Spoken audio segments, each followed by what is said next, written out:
Got to start off with the Russell Westbrook shit though, bruh. This was crazy. He finally got signed yesterday. I knew somebody was gonna pick him up. I'm not gonna hold you. I damn near thought his career was over. Like I ain't gonna lie. I was like, it might be wraps for this dude. I still think he could start on the team. He's at I know he's at the end of his career, but like I saw the little Pat Bev clip. Since he went to the Lakers, bro, his stock just been like going down and down, and he's having okay seasons, but it's like he went from being, if Russell Westbrook's on the team, like he has to start, to nah, he got to come off the bench. You know what I'm saying? So it's kind of sad seeing, how he went from such a prominent, respected player to now they just be doing Russ dirty. They be like, nah, he like sixth man, seventh man, eighth man. They about to start, yeah, it's here. They finna start Dennis Schroeder over him. I was like, damn, like y'all gonna start Dennis Schroeder over Westbrook? Like, come on, bro. Like they treat Russ like he just, I don't know, since that Lakers stunt, they be treating Russ like he just trash. Like it's crazy. I don't know if he's a starting PG anymore, but he still had some years where he should have been a starting point guard. But I'm starting Russell. I'm starting Westbrook over Dennis Schroeder, bro. Like, come on, bro. Talking about Dennis Schroeder, you bugging if you think Dennis Schroeder should start over Russ. That's crazy. That's insane, actually. On God. It's fucked up what happened to Russ. And Russ got a bad take because of that Lakers team. That's the truth, bro. That's the truth. You talk to T-Lou. T-Lou did interview with motherfuckers. I love Russ. Ever since Russ left the Lakers, bro, he's been on a minimum, bro. We've never seen this ever. We've never seen a player who's been the MVP, who's impacted the game, who they call him names and tell him he can't shoot, go to the playoffs, shoot 40% with the Clippers the very next year, right? Take a less demeaning role with the Lakers, take a less demeaning role with the Clippers. He's been a sixth man ever since he's left the Lakers. He's That's a crazy. starting point guard in the NBA. He's arguably one of the top 3 point guards to ever play the game. You tell me this man can't get on the team all because he's passionate, all because he stretches with the team every single fucking practice, all because if it's a team out and he's there all the fucking time, all because if you talk to anyone around the league, Russ is the best teammate I ever have. I talked to Paul George. Hey, P, Pat, you go love Russ. Austin Reeves, Russell Westbrook, one of the best teammates I ever had. What the fuck are we talking about? Why isn't this man on the team? Yeah, it is kind of sad. Yo, I be trying to tell people, bro, with LeBron, there's only 2 ways. Hey, hear me out when I say this, bro. Well, LeBron, there's only 2 ways your career gonna go. It's either you do well and that like elevates your career. Like certain players, they had it. I think I had Norris Cole on like 2-3 years ago. Norris Cole told his story. He went with LeBron. He put up he did whatever. His career was whatever. Then, whatever happened the rest of his career, that was on him. But he got that light playing with LeBron. You know what I'm saying? You got AD. You got Kyrie. I think Kyrie helped Kyrie's career in a way, even though, he might think otherwise. But, well, LeBron is either he helps you a lot or, like, it's over. You know what I'm saying? He kills your career, bro. There's no in between. And when I say kill your career, like, kill it to the point where it's hard to recover. Like, that's what you see with Russ. Because when he initially got to the Lakers, I remember that day he signed.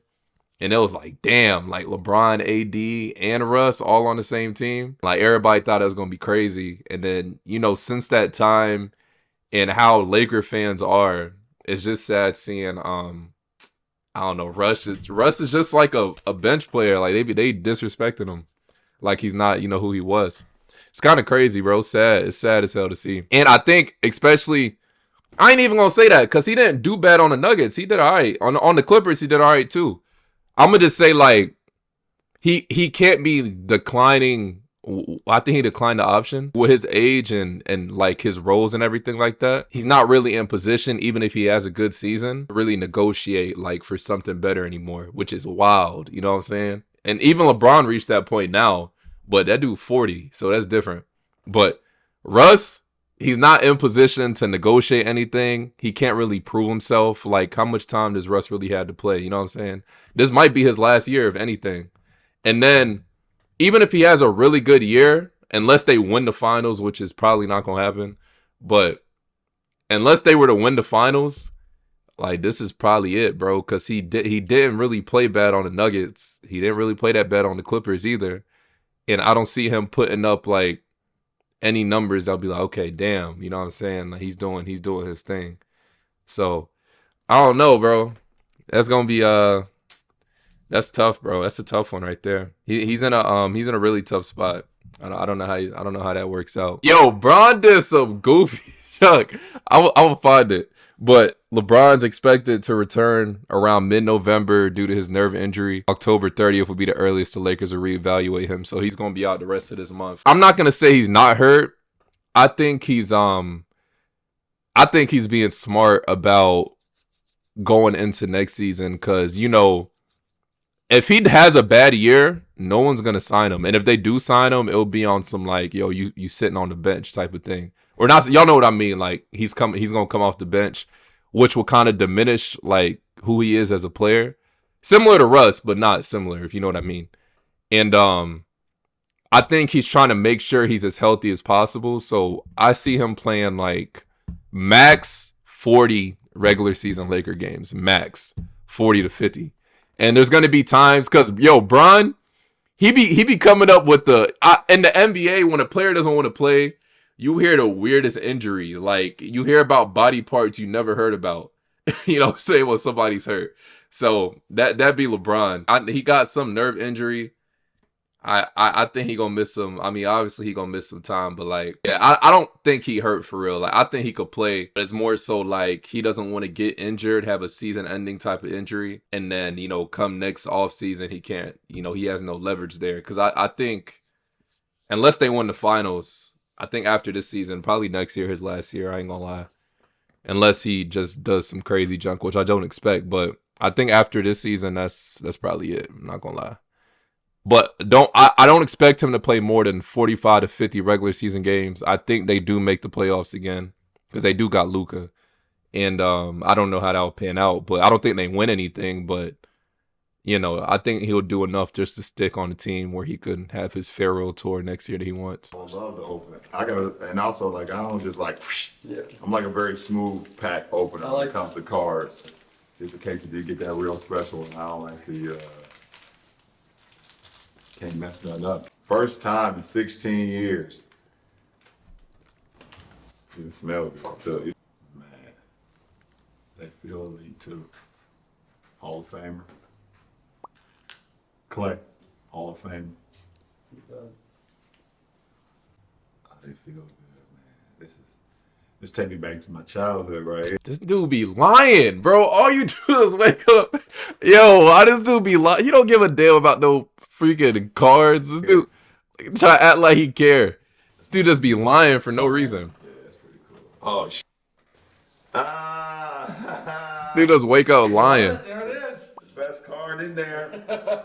You gotta have him in there. That's the best one in there. Of course. Hey, put that one up front. Yeah, that's dope. Dude just be waking up lying. Work. I agree with that. Boots up and put on that hard hat and actually commit.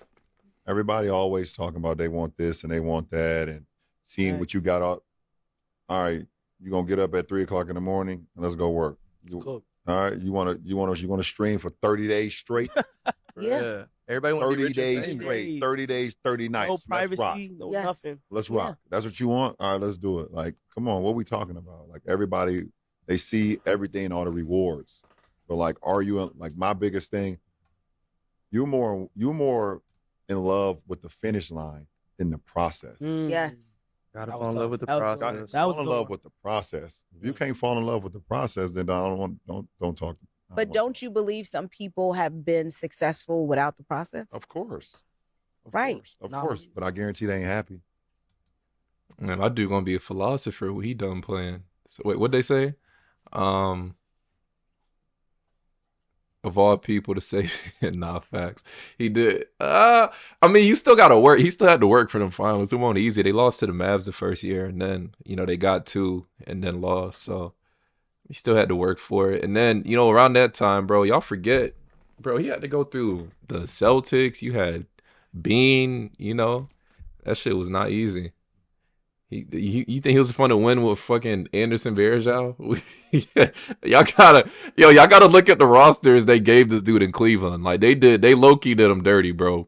This dude had his options was like Larry Hughes, Eric Snow, Not to say they trash because they're NBA players, but compared to the competition, they were trash, bro. Anderson, Varejao, Ogauskas. LeBron had me thinking these dudes was all-stars. He just made them look good. As soon as he left, you never heard about him again. Especially for men of color, that they just shy away from it and do what's easy. But what's easy typically is toxic. Or like he said, bitches is crazy. I know I don't want to be alone. That's for damn sure. I got to fight, fall, scratch, fight, whatever to keep mine. I got to keep it. I got to do what I got to do. I don't want to be alone. I'm an only child, single parent household. I knew for sure. When I met my homies for the first time when I was 7, 8 years old, we started playing sports. And I got around them and we started traveling, playing sports. I was like, oh, this shit is amazing. Yeah. Then when I got with Vanna, and I was like, oh, this shit is crazy. Oh, this is amazing. I love this shit. I'm like, nah, fuck that. Next time I'm alone, be up underneath, champ. I love that, but I feel like a lot of people don't value relationship in that way. I know what you're going through, Brian. Bro, you know, so I know what you going through. You try to fight for your shorty back. Brian ain't slick. Y'all saw that look Savannah gave him? That's what you try. Hey, bro, all man's been there. That's what you try to fight for your shorty back. I respect it, bro. Do what you gotta do, my brother. That's what they got for that, though. Like I was saying, though, with him, I expect 45 to 50 games tops. Like, besides that, it's quiet, bro. 45, 50 games, and then I don't know what he's gonna do after that. Unless, hey, look, if they win a ring, I don't think it will happen. But if they do, that might extend it a little bit. But I think he's trying to like save himself for the playoffs. Cause I mean, if he get number 5, I mean, might as well go for 6. Why not? If you get healthy enough, it's only right, man. Go to Germany, do what you got to do. You know what I mean?